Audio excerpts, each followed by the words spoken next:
Let's look at the factors to consider when choosing a method of communication. We saw that there are 4 methods of communication: oral, written, visual, and then nonverbal. So which factors do you consider when choosing either to use oral communication, written, nonverbal, or visual? Yes, so it's what we are going to look at. And the first factor you consider is the recipient or audience, like who is receiving the message.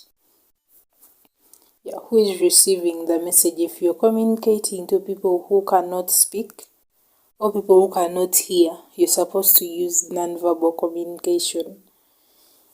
Then like if you have a relationship between, if there is a relationship between the sender and the receiver, it's mainly easier if you use like oral communication. If you already have a relationship with someone, it's easier if you communicate by word of mouth. But then if it's office work, you're supposed to communicate using things like emails, letters, so you'll have to use written communication. So the first factor to consider is the recipient or the audience you're communicating to. You have to first understand it and then choose which method of communication to use. Then the next factor is the distance, if it is within or far away. If it is within, you can use like oral communication in case you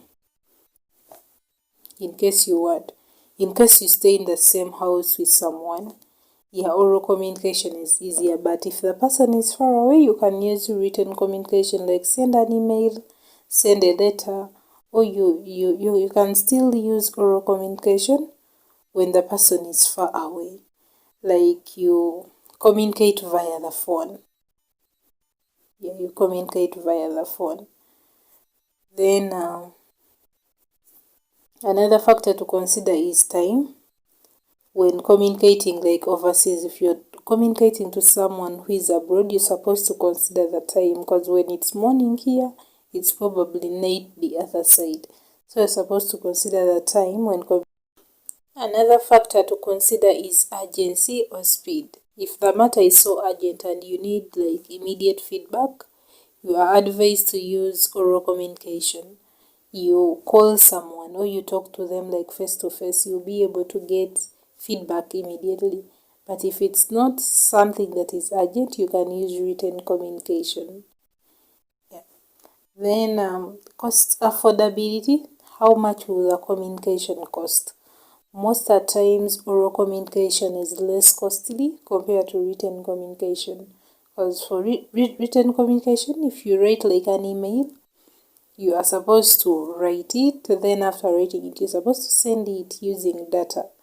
Then if you write a letter, you're supposed to buy, like you are supposed to buy a paper. Then you're supposed to have a pen and all those. Then plus sending it to someone, it is also a fee. So cost affordability, if you are to consider costs, oral communication is cheaper. Then confidentiality, like if the message is confidential, you do not want like anyone else to read that message. It's usually appropriate if you use written communication, like you send a letter with a specific address to someone. If the message is confidential. But if it's not confidential, you can communicate like over the phone and all that, or you can talk face to face. But if the message is confidential, use written communication. Then for safety and security, in case you want your information to be safe, you can use written communication or visual communication. Then availability of means.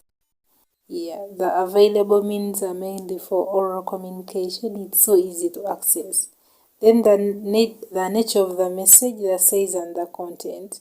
Like if the message is detailed, you should use written communication. If it's not, you can use oral.